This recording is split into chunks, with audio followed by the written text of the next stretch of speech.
the Universal Ones Artist Collective. I am your host, Buddy James. Please don't forget to subscribe and like our channel.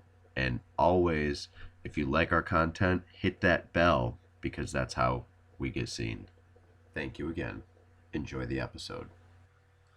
All right, today's episode we have Captain Cluster himself, aka Michael Evans, who is a veteran light sculptor. He has been doing this since the 70s, and his geometry bedazzles over and over. Check for yourself. The smallest to the largest. And we've been working on that for many years now, but we've run into a mathematics problem in animating it. And that was something that I was hoping Robert Grant could help me with. So we can actually do a video of the Tryon ray connected to all these different structures, spinning, contracting, expanding, starting here. That's it. Stop. Go down. Now this one right here in the middle, the tetrahedron. Yeah. Hit that. But what we want to be able to do is take this further and be able to have each one of these Tryon rays spinning, contracting, expanding, and staying connected. So now go to the bottom one, the one right underneath it. Now hit that. So you get this.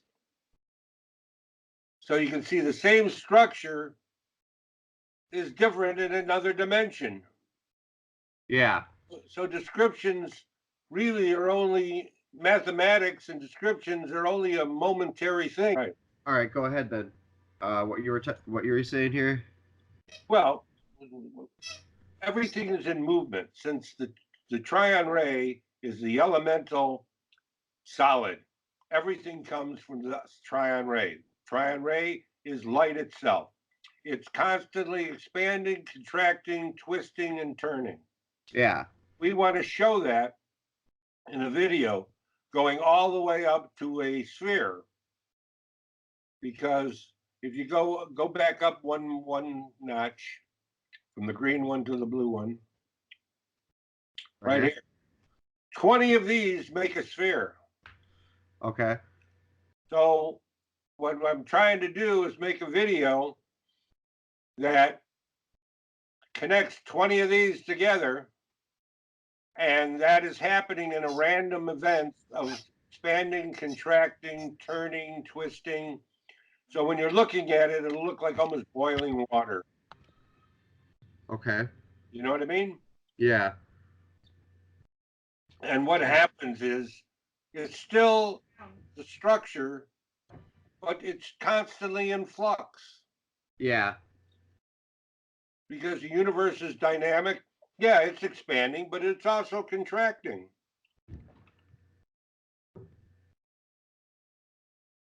Yeah, it has to have dynamism and the geometry. You know, right. The geometry has to from the very beginning, which is this, the Tryon ray. Have you watched all these? Yeah. This is actually my website. Oh, okay. This is what you're on right here, the Universal Ones. Got it. So I'm gonna be feeding content onto this, and then we're gonna run the show right out of here. And you could be a repeat guest if you'd like, or as much of a part of it as you'd like. But yeah, we are the Universal Ones. So the voice, what's big is podcasts. People want to get to know people. People want to know the reality of who they are, their heart, their personality, and you really get to know who people are through podcasts a lot. So not only do you get to see the artist, you get to see the artist shine. You get to see the artists be who they are. Whether it's whatever their personality is. So I'm going to go through one by one and interview different people, have their content, and sort of like what we've been doing for the Electric View. Mm-hmm. But now that I know what I'm doing, more. Oh, nice. Yeah, I know, right? Larry's update. That's the last thing that I want to have pop up in the middle of a podcast, huh? This Larry's I don't know software what that is. update. I can't put it off either. Okay, there we go. So let me put this full screen and mute it. So this could be just like you could just talk your way through one of these, Yeah, uh, absolutely. or other things, just freestyle talk. It doesn't have to be what's on the background, Right. and every time it'd be different what you said, and a lot of the times discovery comes out of just teaching your work. So you'll probably find out a lot more discoveries while we start talking and stuff. So at least that's how it works for me. But yeah, this is gorgeous. I had a what year was this put on here? Oh God. Um, I can look back here. I don't know. Oh, it doesn't say on this. 6 years, maybe 5 or 6 years, 7 years, maybe.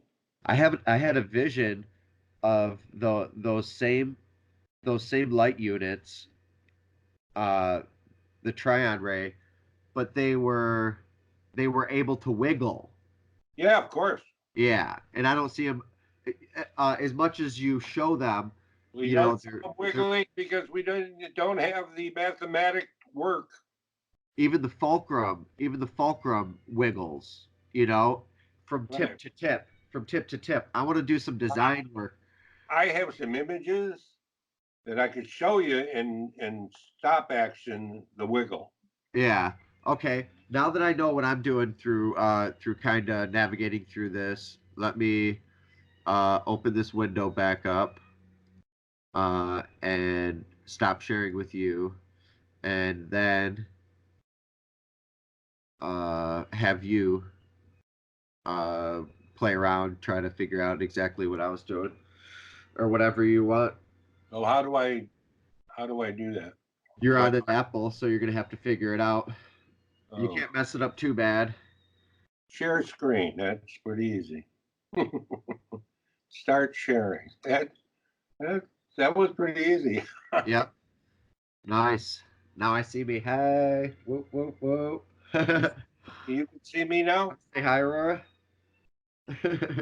We sharing? I don't know. Yep, you're sharing your screen. You got to close out of my picture. Um, All right, I'm opening up photos. all right. I hate the new iPhoto. Well, maybe I'm better off doing. Maybe a folder. Yeah. Yeah, Right. I can't stand iPhoto either.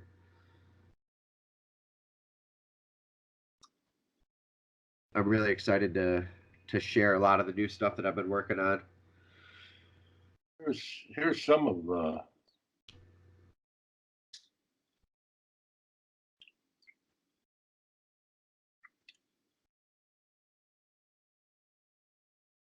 Nice. This image right here, which I call my Mickey ball. You got to outline it with your mouse. I don't see which one. Can you put your cursor over it? I am. Oh, I see it now. I see it moving. Yeah. That's 6 feet in diameter, made from my space cluster kits. Nice. Are you remaking those? Are you going to reintroduce those? Well, Robert Grant said he'd like to. Why don't I'm you, not. why I, don't why I'm don't on. I'm on a hill, and I ain't coming off my hill. yeah. I've been. I've done. You know what I mean? There's others got to pick it up and take it. These are all things I've built using this Those are so gorgeous. information. The Oh man. photos. Incredible. So what is your story exactly? How did you get into this? Was it an LSD trip? What happened? Pretty close. Yeah, Um, you got time? Do you have to be somewhere? I do. I do have time. All right. The story is it was unexpected. I wasn't looking for anything. I'm not a mathematician. I'm not a scientist. I never passed a math class in my life. I once got a C in geometry as a sophomore. That's the highest grade I ever got. So I really had no interest in any of this. And then one day I met this guy, this artist, who introduced me to this other artist, and he brought to my house. I'll show you the structure he brought. Should be right on here. He brought this structure to my house made of paper, and it was a. Let's go to, and it had three. It was a what I call a cluster, Okay. and the cluster. Let's see. Here we go. Do you hear classical music in the background on my mic? No, sir. Okay, good.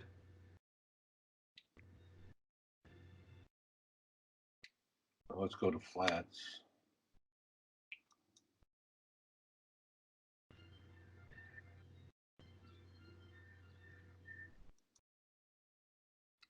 Flats. Okay, so he brought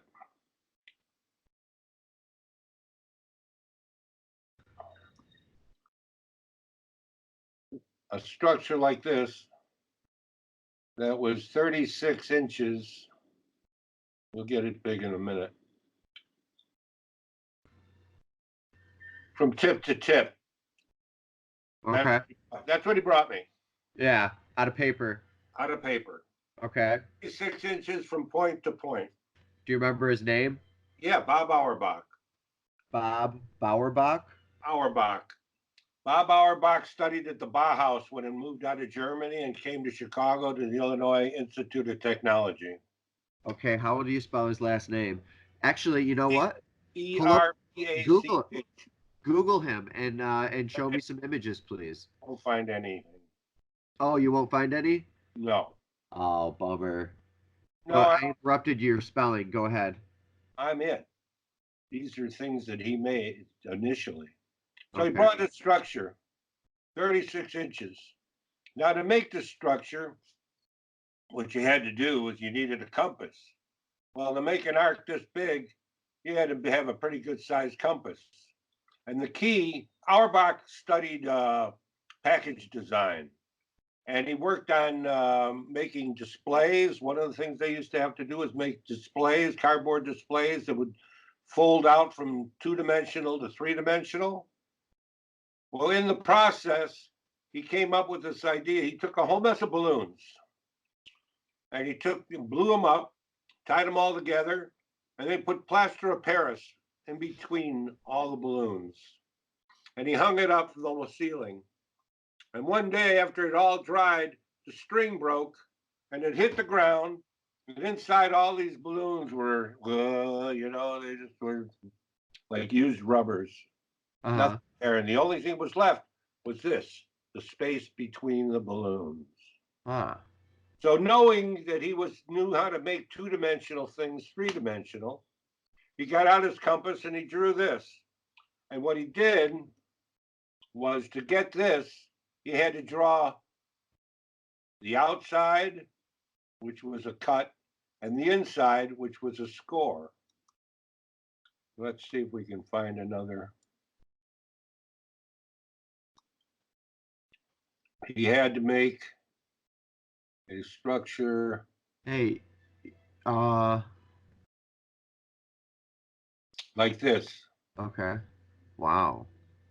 like one of these, and then score the same arc, just like we're off the flower of life. This all came off the page of the flower of life. And he scored this part and this part and this part. and folded it on the score. And it came from a flimsy piece of paper to a strong structure, which is just like in the middle, which is Yeah. a cluster. And from Okay. there, it all started. And many years after I made the toy and I was building structures on my own, after Bob had left the universe, I saw the ultimate space. Now here is a Tryon ray.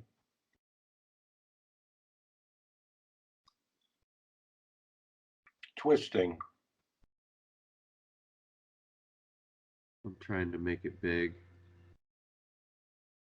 How do I make it How do I make it big? screen? Oh, wait a minute, I can do it. Hold on.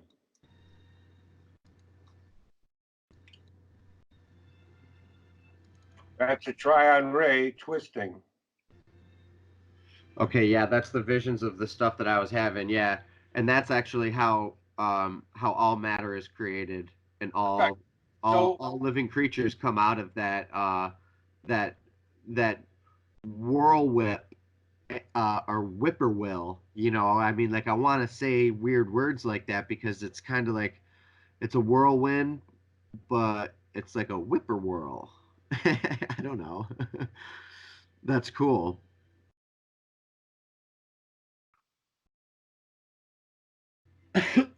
seeing all these images here that I'm showing. Yeah, they're gorgeous. So I used to do space launches when I had the toy. I'd go around the country to all the department stores and museums I was in, and I'd do a space launch. And I'd build a 10 Tetra and connect it to balloons and launch it into space. That's so cool. This one is one that I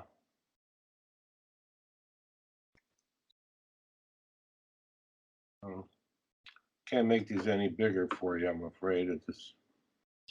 Well, This is I this think what's happening is you're a pioneer in a lot of these shapes, and a lot of these discoveries haven't been like made or named. no, they And have. Matter of fact, that's how I was in New York at the toy show, uh-huh. and Edmund from Edmund Scientific came up to my booth. You know who they are? No. It's a company that sells surplus science equipment. Okay. And he comes up to my booth and he sees all these structures floating around in space. And he says, "What do you call that? I've never seen geometry like that." So my whole process has been working backwards. I started buying science books that had pictures in them to try and find the structures that I was building. Yes. And they didn't have them. Right. And I realized at that point I had to start naming them because they Yes. just did not exist. Yeah. That's a common theme with um most geometers is they find that when they get to a certain point, they start discovering things, and then they have to become neologists, which is That's my story. yeah, yeah, exactly. You have to make new words up. So Right. we're So neologists. you see this image here in the middle, the one with the black and the blue and the blues Yeah. coming up. Well, that's a picture of CERN. Okay. Now go over to, and that's a picture of my Mickey ball.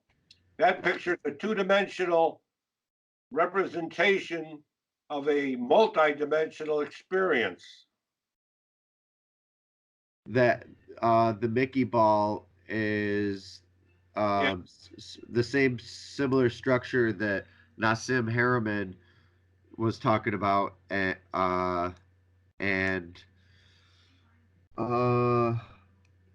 in China, it's on like balls of like the dragon's feet and stuff. Right. Yeah, I don't know because I don't. This I is don't know other names. I'm sure there's a name for it other than the Mickey ball, but that'd be cool to see the history as well because they've well, existed. what happened was I met Bucky at Chicago at the Museum of Science and Industry, and he had just designed his fly's eye dome. And I brought a fly's eye dome that I made out of my toys, out of my space clusters. So after talking to him, the dome that Bucky built was the surface.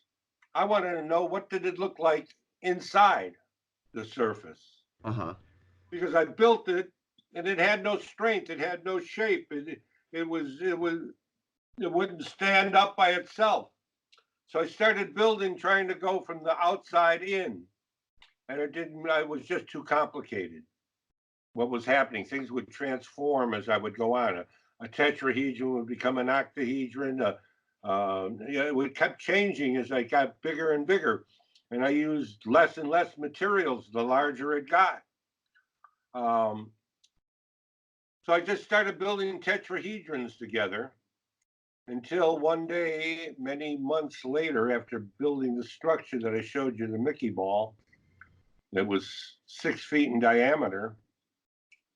I realized, and it had strength to it. These are all. Then once you build one, then you get more. And until space is filled up, you're weaving the fabric of space. Yeah. What's really happening. Right. And there's space between everything. I found a very similar thing.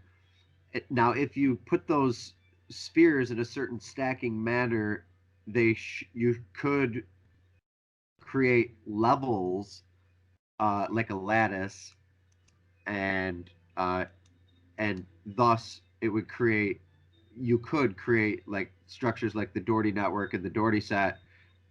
You can construct anything and everything that can be constructed. Right. And all like animals and animate creatures.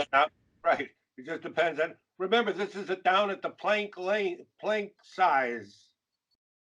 What we're looking at is what they called particle physics, because they called it particle physics because they said it was so small we'll never be able to see what it looks like, so we'll call it a particle. Well, this is down there at that level. Right. And get to this level with 32 zeros, there isn't anything that isn't described by the time you get to us. See this structure right here? You can see that one, right? Yeah. Well, that's the core of the Mickey ball with the vertices going out. That's an icosahedral core, and these are all the vertices going off that core to get this. Okay. Nice. Remember, it's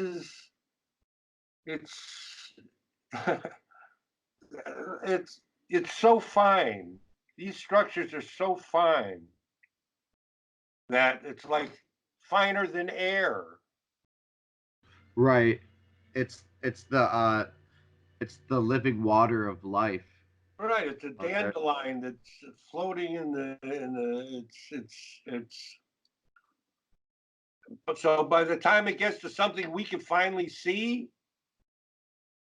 well, then everything that shows all the evolution that ever could be. If the basic consciousness is pattern recognition contained in each one of these trion rays, they know to connect all by themselves. I didn't direct this. This directed me. Said, no, I don't want to go that way. I want to go this way. And I just followed the path that it laid out for me. Here's that fly's eye dome that I've made right here. This is what I brought to Bucky. Nice. What did he say about it? Well, he went and made a nice one, but the difference between his and mine was he had to use 3 different size intersections to create his ball, and these are all the same. And that's because of bending. So when you twist and you bend, you don't have to cut the lengths down to fit. You know what I'm saying? Yeah.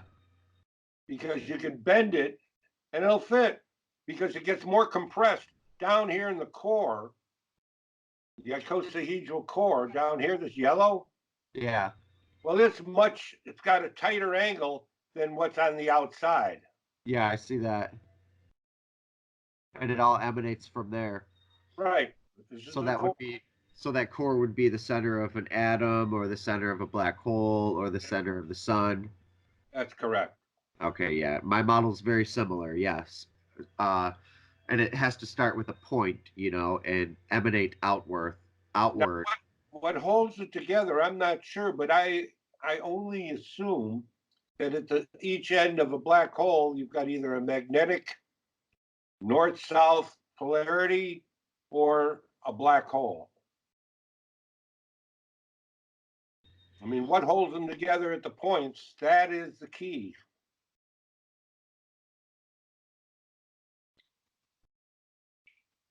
In my toy, the intersection would be. I think what holds them together at the points would be the wave trough, and the wave crest is what keeps the trough connected because it's all moving.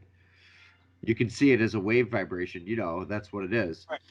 So it's the two troughs of the wave uh kissing.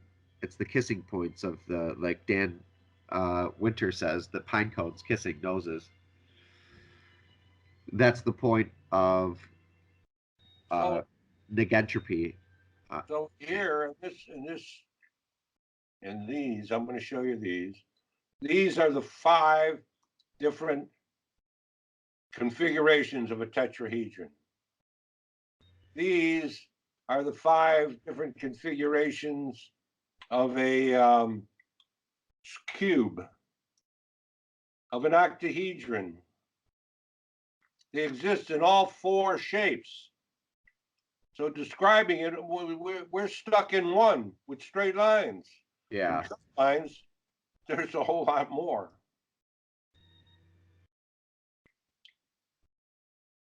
Dodecahedron, no, icosahedron. Using this system to build girders, or even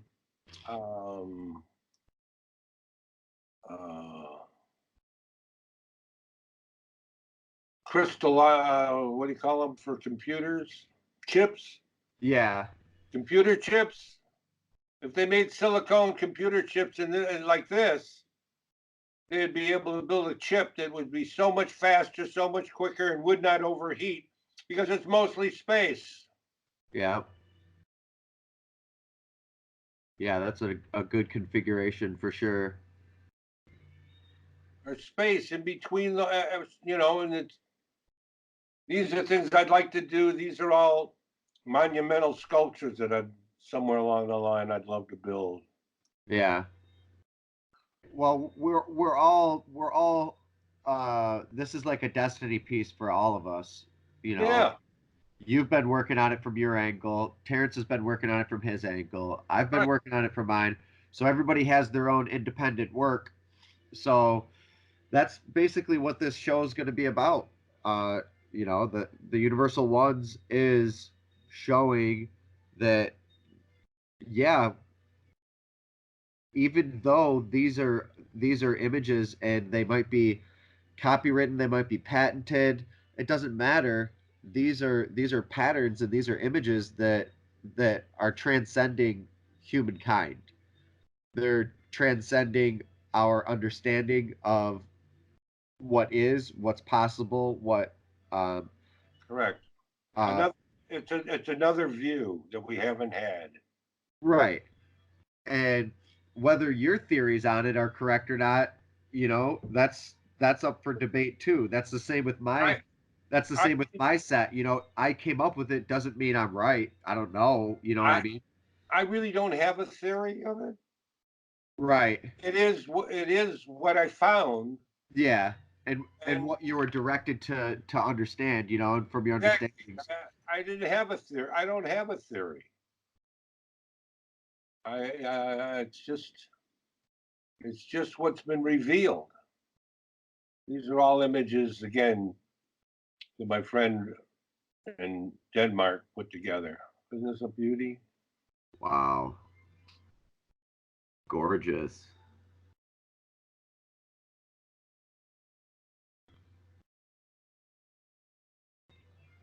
A tetrahedron in flux.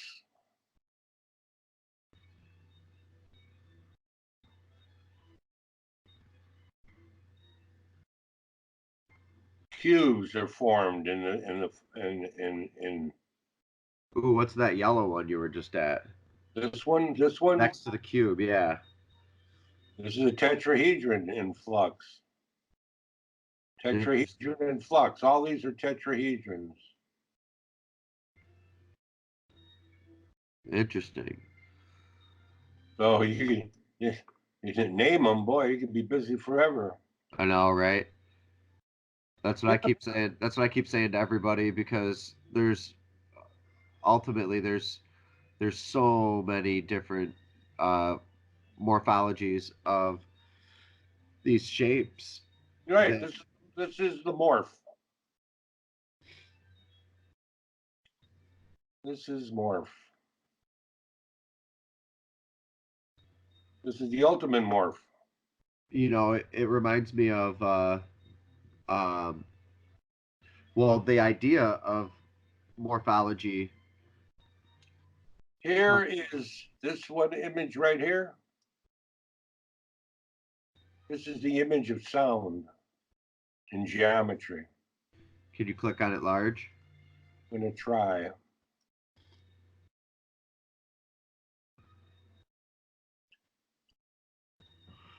Interesting. So, can you explain what you see here? This is the project. These are your geometric forms. Yeah. I really can't. You don't know, or you don't want to talk about it yet? I don't know. Because I could theorize on the image. Well, Because I see things similar to that. Could you go back to it?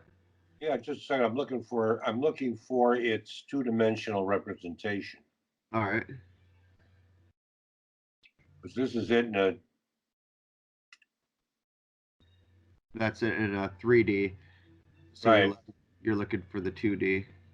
So what do you do? Send him sketches and he 3D Well, renders them, or what? we started at a trion ray.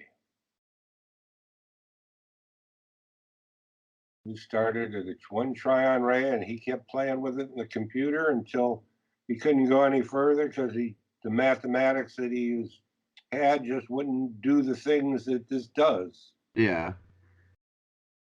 I have to go to another place. All right.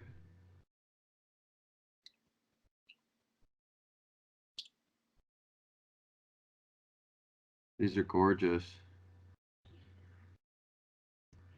Ooh, I like that purple.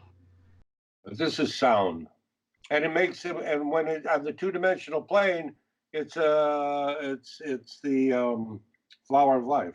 Yeah. Looking at it straight on. But these are the different phases of sound. I guess there's 1, 2, 3, 4, 5, 6, 7, Who 8. designed that? Rob Hermans, my buddy in Denmark. Oh, was that his idea or one of yours? No, that's his idea. That's pretty cool. That's similar to how I see it too. Well, we'd have Stacking. arguments which came first, light or sound. Oh, I think there is no such thing as light. It's all sound. Well, there you go. Yeah, that's what I think. I think all creatures create the resonance that creates other creatures that it necessitates off of. So just by existing, you're creating creatures with your different frequencies, with your gut, your brain, your body. Here are images of. Are these 3D printed and stuff? Some are, yes.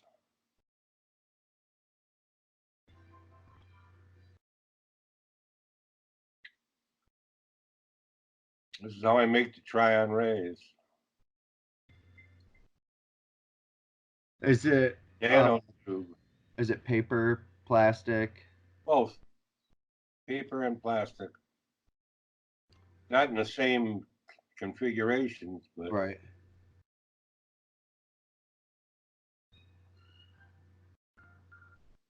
here's my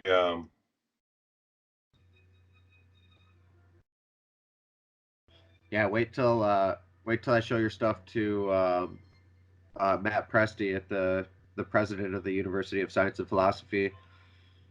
I guarantee he'll have you be one of the artists.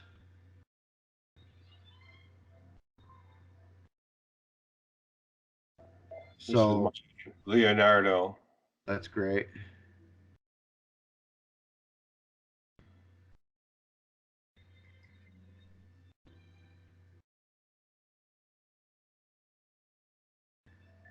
The try-on rays and frequencies.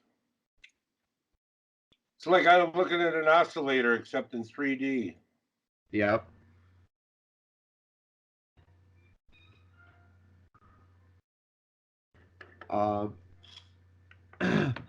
You know, Michael, can we? I'm getting a call. Can we reconvene? Today? No, I mean like at a different time. Yeah, sure. Just I've because. got a lot of doctor appointments coming up. Okay. So time will be kind of limited, so it'll be whenever we can. Awesome. I'll pray for you through your whatever you're going through, and hope any diagnosis are great. And It'll be interesting. and yeah, thanks for the call. And All right. Well, thank you. now that now that we both know how to swim around a little bit more on Skype, I'm going to turn a little bit of what we already did here into a little show, and I'll show it to you before I show it to anybody else to get your approval. Because I don't want any of your personal stuff on there that you don't want. So, Right. And I'll talk with you soon. Soon. Great. Take care, buddy. Talk with you. Take care. Bye.